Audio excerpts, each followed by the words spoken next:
안녕하세요. 여러분의 경제학 길잡이 경제학장 왁사입니다. 다들 이런 생각 해보신 적 없으세요? 아니, 세상 사람들 다 자기 이익만 챙기는데 어떻게 사회가 이렇게 잘 굴러가는 거지? 오늘은 바로 그 엄청난 비밀을 파헤쳐 볼 시간입니다.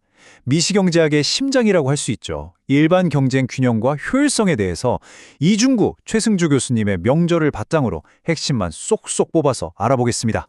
경제학의 아버지 애덤 스미스는 이 놀라운 시장의 힘을 보이지 않는 손이라고 불렀습니다. 진짜 신기하지 않나요? 수많은 사람들이 그냥 각자 알아서 자기 잘 살자고 행동하는 것뿐인데 마치 누가 뒤에서 오케스트라를 지휘하는 것처럼 사회 전체의 자원이 가장 필요한 곳에 착착 배분된다니 말이죠. 오늘 우리는 바로 이 보이지 않는 손의 정체를요, 현대 경제학의 가장 강력한 도구인 후생경제학의 정리를 통해서 아주 명쾌하게 파헤쳐 볼 겁니다. 오늘 강의는 대략 이런 순서로 진행될 겁니다. 먼저 보이지 않는 손의 실체를 확인하고요. 시장의 효율성과 사회의 공평성이라는 두 가지 아주 중요한 가치를 한번 따져볼 거예요. 그리고 이상적인 이론과 우리가 사는 이 복잡한 현실의 차이가 뭔지도 짚어보겠습니다. 자, 준비되셨나요? 그럼 첫 번째 이야기부터 힘차게 떠나봅시다.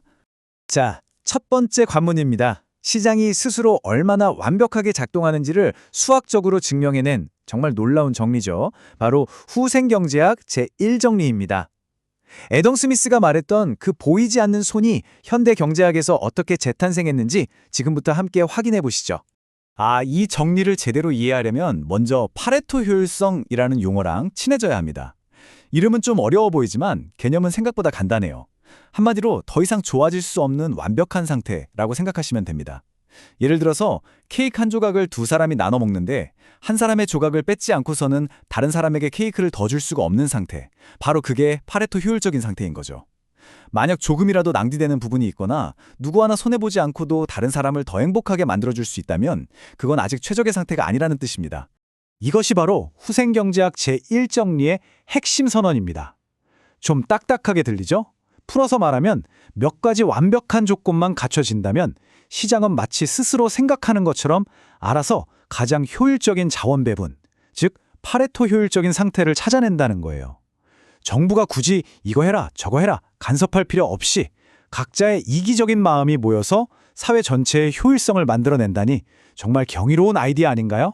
하지만 여러분, 세상에 공짜 점심은 없죠. 이 놀라운 정리가 작동하려면 몇 가지 까다로운 조건이 필요합니다. 화면에 보이는 교재 원문을 보시면 강단 조성, 외부성 부재 같은 말들이 보이죠? 강단 조성은 쉽게 말해 많을수록 좋다, the more the better는 아주 상식적인 가정이고요. 외부성 부재는 예를 들어 우리 공장이 내뿜는 연기가 옆집 빨래를 더럽히는 그런 일이 없어야 한다는 뜻입니다. 그러니까 결국 이 정리는 오염도 독점도 없는 아주 이상적인 완벽한 시장에서만 성립하는 셈이죠. 아주 날카로운 질문이네요. 바로 그 지점이 우리 경제학자들이 밤새 토론하는 주제입니다. 현실 세계는 어떻습니까? 공장매연 같은 외부성은 넘쳐나고 시장을 혼자 쥐락펴락하는 독점 기업도 존재하죠. 모두가 똑같은 정보를 갖고 있지도 않고요. 그래서 이 제2정리는 시장의 위대함을 보여주는 동시에 이 전제 조건이 깨지는 시장 실패 상황에서는 왜 정부의 역할이 필요한지에 대한 아주 중요한 단서를 제공하는 겁니다. 완벽한 시장을 알아야 불완전한 현실을 고칠 수 있는 거죠. 자, 지금까지 우리는 시장의 효율성에 집중했습니다. 그런데 효율적이기만 하면 모든 게 다 괜찮을까요? 이제 더 까다롭고 중요한 문제, 바로 공평성을 다루는 후생경제학 제2정리의 세계로 들어가 보겠습니다. 이건 제1정리와는 전혀 다른 차원의 아주 놀라운 해법을 제시할 겁니다. 바로 그 질문이 우리를 제2정리로 이끕니다. 정말 핵심을 정확히 짚었어요. 자, 파이가 있다고 칩시다. 이 파이를 남김없이, 낭비 없이 완벽하게 나눴다고 해요. 이게 바로 효율성이죠. 그런데 그 결과 한 사람이 파이 전체를 다 갖고 나머지 9명은 빈 접시만 들고 있다면 이건 분명 효율적일지는 몰라도 누구도 그 결과를 공평하다거나 정의롭다고 말하지는 않을 겁니다. 그렇죠? 후생경제학 제2정리는 이 어려운 문제에 대해서 정말 세련된 해법을 제시합니다. 마치 이렇게 말하는 것 같아요. 효율성과 공평성 두 마리 토끼를 다 잡고 싶다고요?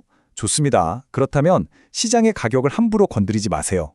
대신 게임이 시작되기 전에 출발선, 그러니까 사람들이 처음부터 갖고 시작하는 초기 자원만 공평하게 다시 설정해 주세요. 그러면 보이지 않는 손이 알아서 우리가 원하는 그 공평하면서도 효율적인 목표 지점까지 데려다 줄 거라는 겁니다. 효율성은 시장에 맡기고 정부는 공평한 출발선을 만드는 데 집중하라는 아주 놀라운 제안이죠. 자, 이 복잡해 보이는 에즈버스 상자 그림으로 제2 정리를 한번 시각적으로 이해해 봅시다. 어렵잖아요. 저만 따라오세요. 화면에서 두 사람의 원점을 잇는 저 꾸불꾸불한 곡선 보이시죠? 저 선이 바로 계약 곡선이라는 건데 이 선 위에 있는 모든 점들은 낭비가 하나도 없는 파레토 효율적인 상태를 의미합니다. 제2정리가 말하는 건 바로 이거예요. 만약 우리 사회가 이 수많은 효율적인 점들 중에서 저 F점이 가장 공평하다고 합의를 했다고 칩시다. 그러면 정부는 시장 가격을 조작할 필요가 없어요. 대신 처음 자원분배 상태만 잘 조절해서 새로운 출발점을 만들어주면 사람들이 시장에서 자유롭게 물건을 사고 팔면서 자연스럽게 우리가 원하던 바로 저 F점으로 이동하게 된다는 것을 이 그림이 보여주는 겁니다. 정말 우한 해법 아닌가요? 하지만 여러분도 슬슬 눈치채셨겠죠? 이렇게 완벽해 보이는 제2정리도 현실이라는 벽에 부딪히게 됩니다. 이론의 세계는 너무나 아름답지만 현실의 세계는 언제나 변수가 많으니까요. 어떤 한계들이 있는지 한번 살펴보겠습니다. 첫 번째 한계는 바로 사람들의 선호 모양에 있습니다. 제2정리가 제대로 작동하려면 왼쪽 그림처럼 사람들의 만족도 곡선, 즉 무차별 곡선이 원점을 향해 볼록한 예쁜 그릇 모양이어야 해요.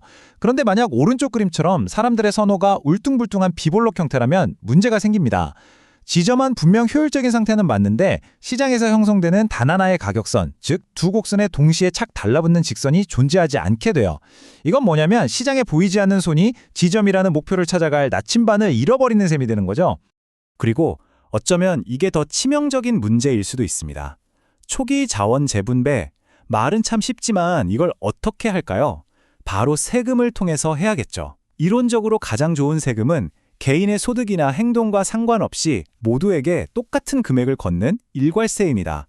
그래야 사람들이 세금 때문에 일을 덜하거나 하는 식의 비효율이 없어지니까요. 하지만 현실에서 이게 가능할까요?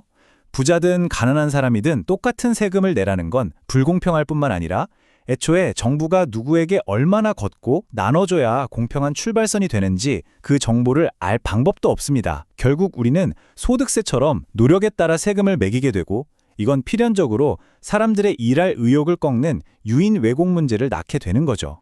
자, 오늘 조금은 머리가 아팠을 수도 있지만 정말 중요한 경제학의 두 기둥을 함께 세워봤습니다.